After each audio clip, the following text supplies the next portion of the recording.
For entrepreneurs, what does genuine accountability look like day to day? How do those actions actually influence the people you work with or lead? Don't lie to yourself. If you make commitment or promises that, hey, I'm going to do this for me, that's what individual accountability starts.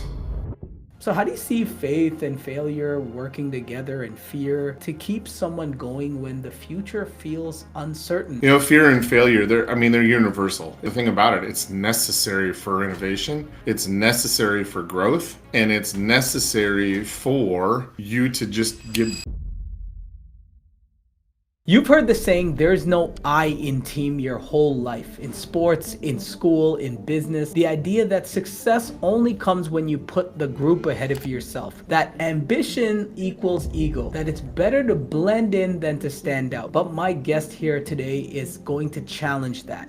I'm joined by Joey Crum, author of There Is an I in Win. He believes that real success starts with strong individuals who lead with accountability, integrity, and innovation. Joey's the president and CEO of Northern Industrial Training, Alaska's leading vocational training organization that has helped more than 36,000 people build the skills to succeed in their careers. He was recently featured on Author Talk on the Fox Network, where he shared insights from his new book. And if you're an entrepreneur, today's discussion is going to hit home and give you the right mindset to succeed. Joey, thanks for joining me today. How are you? I'm doing well. Doing well. I'm excited to talk about the I and win.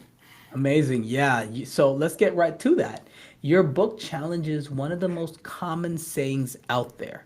There is no I in team. Let's start right there. When people hear there's an I in win, they might assume it's about going it alone. But that's not what you're saying. For entrepreneurs especially, success often depends on how we show up as individuals. Yet we still need others to bring our vision to life. Society tends to pit those two ideas against each other. It tells us we can either shine as individuals or be part of a team. But you don't see those as opposing forces. So, how can individuals, especially entrepreneurs, take back the I as you describe it and still thrive as part of a team or a community? I really think that over the years we've gone too far with this, and we've gone so far that we've got it wrong. And being part of a team doesn't mean you subvert yourself or you don't bring your best approach. They're not competing ideas. We now live in a time where we are told you make the choice between an I or a we. We're taught that you have to blend into the team or go it alone. And I fundamentally don't think that that's correct. When I say I'm going to show up with accountability. I'm going to do my best. I'm going to be honest. I'm going to be authentic. I'm talking about my performance, and my performance just makes the team better. And that's really what the book is about. I mean, There Is an I and Win isn't about ego. It's about responsibility and the genuine thought that strong eyes make great teams, but weak eyes make fragile teams. So when we look at in sports teams or corporations that have really, really done things, I'm not talking about winning like a single championship or winning, a single Yeah, yeah, marketing goal here. I'm talking about building something. And when you yeah. look at those groups and those teams, they're full of superstars. That makes perfect sense. And I mean, if you think of any achievement or human endeavor that's monumental, like if you look at going to the moon, right? I mean, that wasn't a single person operation, of course not, right? But you would imagine that, some of the best and brightest showed up and brought their A game. Everyone brought their A game. It wasn't a bunch of C players doing this, right? So I definitely, and when you talk about those sports dynasties, even the Chicago Bulls, the famous quote, Jordan's quote, right? Where that's where your book title is reminiscent of. I mean, it wasn't Jordan alone, not at all, right? I Nope. mean, yeah. So, but he didn't diminish his light in order to make that team the collective dynasty it was. To your point about it's not just about anyone can kind of have one good hurrah, right? Anyone could have one good season or one good campaign. But yeah, definitely though. So I love that, right? So But what I find really interesting, and you talk about this in the book substantially, is that that's not the only message that society has sort of trained us to believe. Like our entire values and definitions of what success means are often built on that same conditioning. You know, in your book, you talk about defining success on your own terms. But most people chase what society tells them success looks like, whether that's money, status, titles. But as entrepreneurs, we often reach those external goals and still feel something is missing. So, how do you help people redefine what it really means to win? It is really true. I mean, we kind of have this prescribed, this is what success looks like. And it can be title, follows, status, money. None of those are bad, right? And for a lot of people, that could be their definition of winning. But what I'm really talking about is, going back to the strengthening the I, so you elevate the team. Success is defined when you set goals for yourself, you define what winning is. And when I'm talking about that, that is, hey, quality of life. These are the things I want to accomplish. These are the people I want to be with, the ones that I want to serve. And if you spend your life doing that, by a result of that, you are going to elevate your I. You're going to make everybody around you more successful. Everybody around you look towards you. And, taking it back to being an entrepreneur, they always have this, no, not always. A lot of them have this, hey, got to hit this revenue goal. I need to feel this recognition, Yeah. you know, and then they get the recognition and they hit the revenue goal and they feel empty. And for those that feel empty, you got to go back and you got to redefine, what does winning look like for you? How about for my family, for my peace? It's an internal victory. It's an internal mindset of keeping your integrity, staying aligned with your purpose. And when those things are right, the external wins happen on their own. That's absolutely true.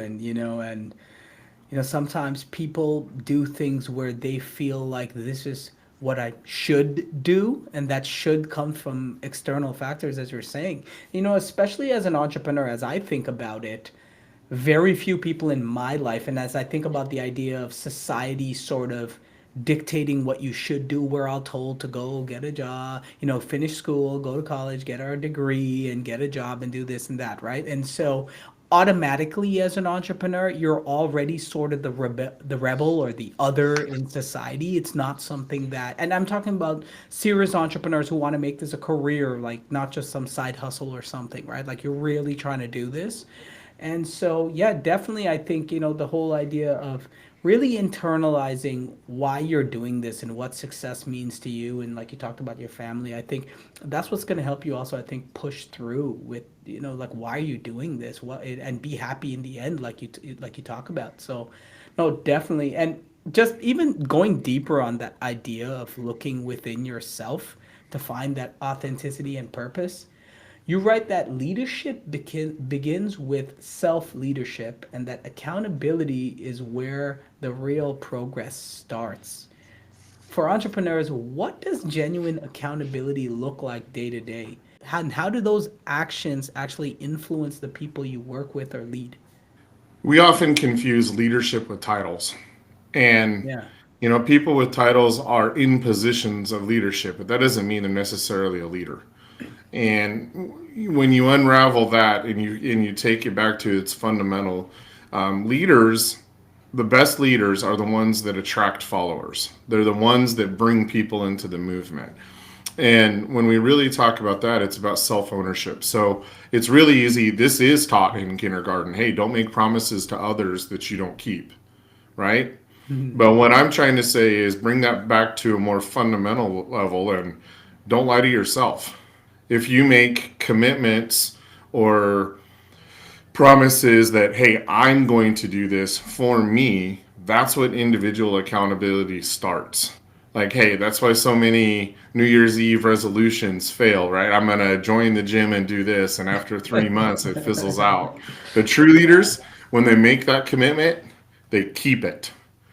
And that accountability, that internal accountability, allows you to, lead yourself. It allows you to not be held back by your insecurities because, hey, I'm going to accomplish this. Oh, and when I do, I just get to celebrate a little bit of win. And then I'm going to learn a little bit more about myself and I'm going to create momentum. And a really funny thing happens. People gravitate to those that are honest and authentic. Well, how do you get to honest and authentic? You get there by keeping your promises, meeting your commitments, and then being accountable. And one of the worst things in the world is to never admit when you're wrong. Yeah. Yeah. So there might be some very successful people in their world out there, and they might have titles, but they're not leaders because people follow those that are accountable. And accountable does mean admitting when you've fallen down, taking steps to not do it again, but it allows people around you to be human. And it allows people to join what your journey and your mission is, your vision, because they know they can be their authentic self. And their authentic self is we're humans and we all struggle with accountability. But when we can nail it, when we can focus on those little things, we become better as leaders. We become better as entrepreneurs. Because as entrepreneurs, especially if you're a solopreneur, you're the only one there. Yeah, exactly. Exactly. So it literally, the buck not only stops with you, the mission starts with you. Exactly. And if you really want to make this, then you gotta hit your targets.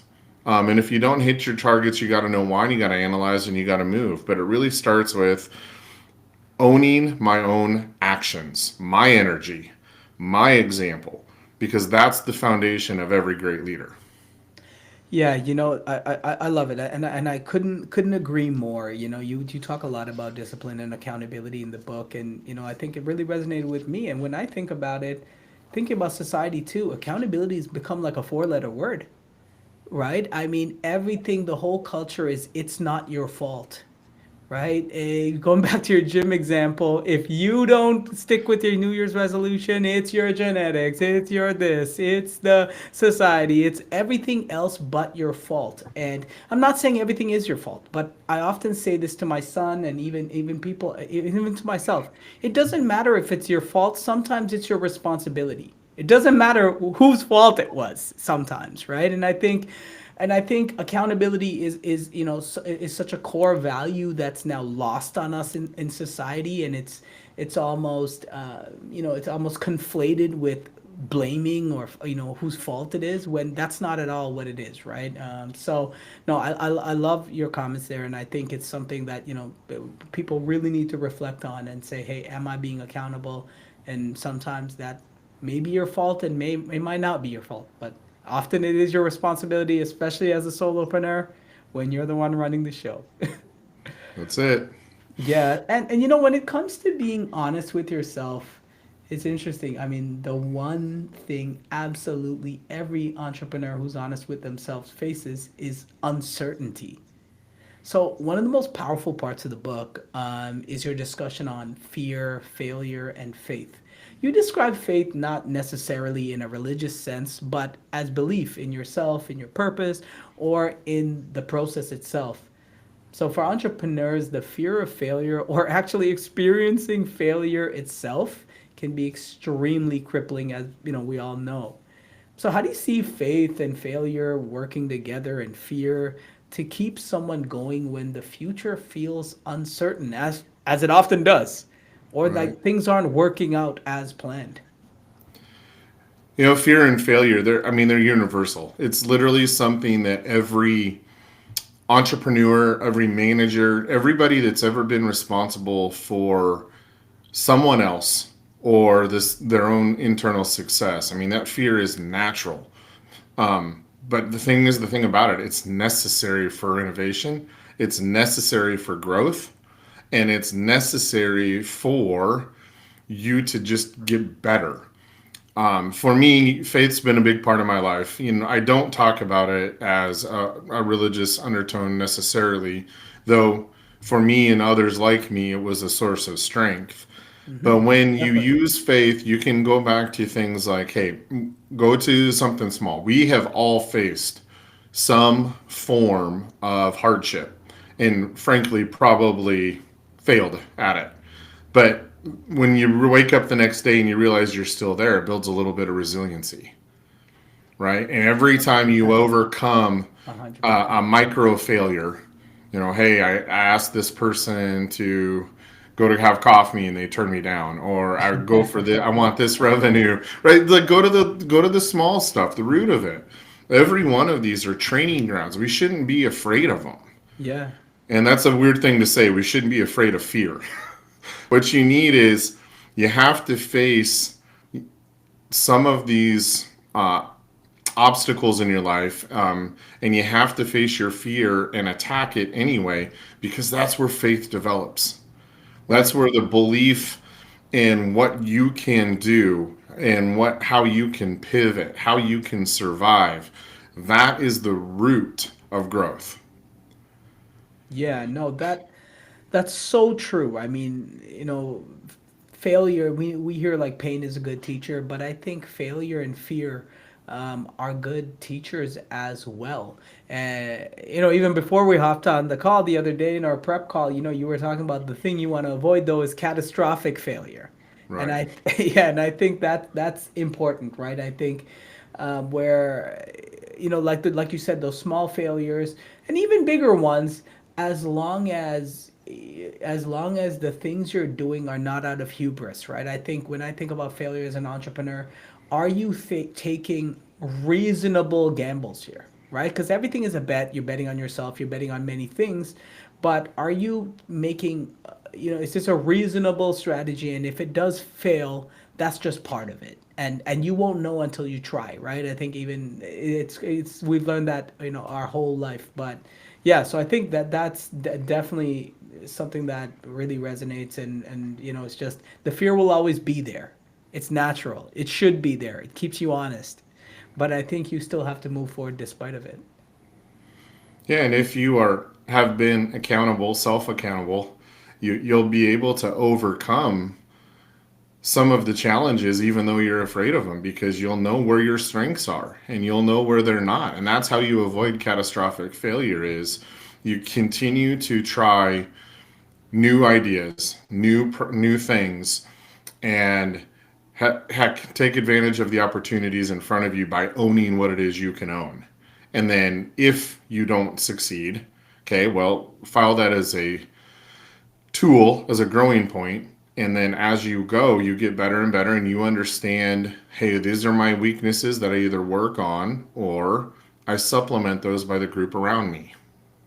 Yeah, that makes perfect sense. And shifting gears a bit, maybe one of my favorite chapters in the entire book is your perspective on innovation. You show how innovation isn't just about big breakthroughs. It's about those small, consistent improvements that build confidence and reduce that uncertainty we were just talking about. So, you describe innovation as a mindset about constantly asking, how can I make this better? So, for entrepreneurs, we're often juggling tons of stuff, everything by ourselves. So, how can entrepreneurs keep that sense of curiosity and adaptability alive? And why is this mindset so critical for long term success? Yeah, I mean, for entrepreneurs, I mean, innovation does start with curiosity. It's just by asking, hey, how can I make this better? And most of the time, innovation is just making what's in front of you a little bit better, a little bit easier. And that could be as simple as your process, product, customer experience, or even in your own personal habits. But when we go back to this concept about the internal mindset of a leader, the internal mindset of accountability, it goes to innovation as well. The challenge when you're an entrepreneur is you wear every hat there is, Yeah. from strategic planning to custodian to product development to customer relations to finance director. And we have a tendency when we get into those modes to go into survival mode. But that is when innovation matters the most. Yes. It's because it's small improvements that get back to momentum. It gets back to building our confidence and allowing us to focus on what the mission is already. You know, in the book, I talk about innovation as a mindset, and it's really about humility and curiosity working together.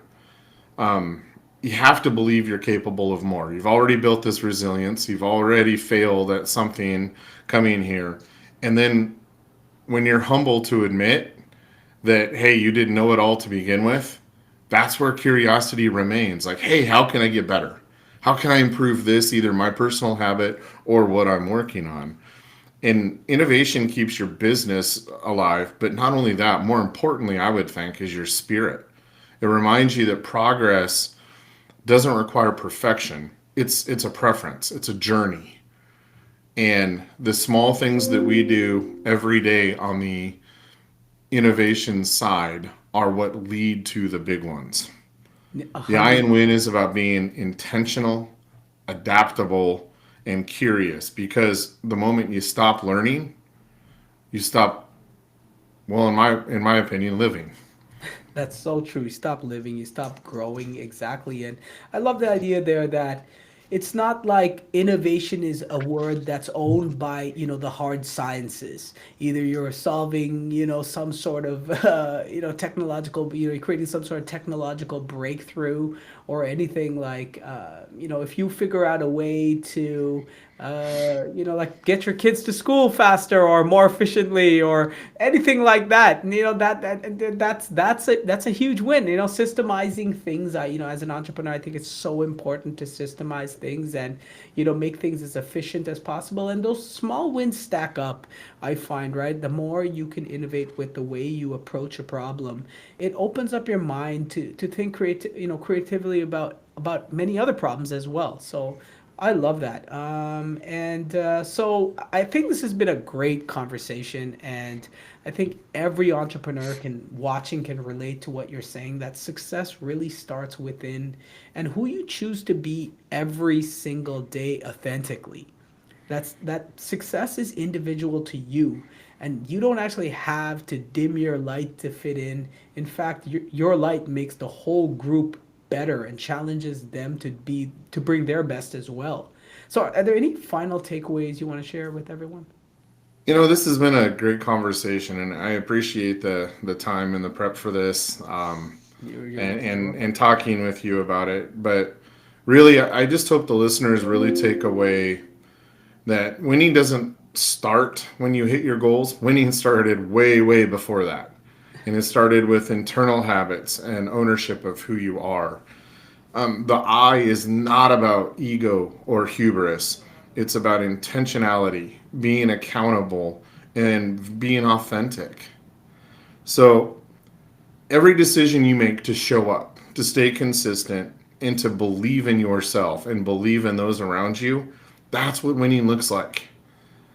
And once you get a taste of that, you want to do more. The world doesn't need perfect people.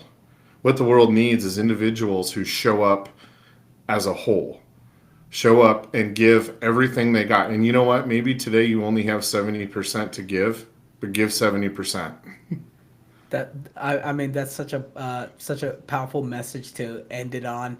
I recommend everyone to check out the book. There is an I in win. There's so much to it. Joey and I just covered a few of the insights from it. So where can people grab your book and how can they connect with you? Well, it is available in ebook, hardback, paperback, and audiobook on both Barnes and Noble and Amazon. And it's also available at joeycrum.com. Amazing. And on that website, joeycrum.com, there is an email link if you would like to connect and talk more about how we can move this world into a direction filled with curiosity and accountability. Yeah, amazing. I'll drop all those links below, and I think this is such an important message today. Again, as we think about how accountability is just being stripped out, and people are the social media age where people aren't being authentic with themselves. People aren't, people are always trying to fit in. And so I think this is such a timely and powerful message. Viewers, check out the book, connect with Joey, because this is a message that we definitely want to get out there. Joey, again, thank you so much for your time. This has been very insightful. I really enjoyed our conversation. And yeah, I'm wishing you all the best with where you take things from here. I appreciate it very much, and thank you for the time. Yep, awesome. Take care, Joey.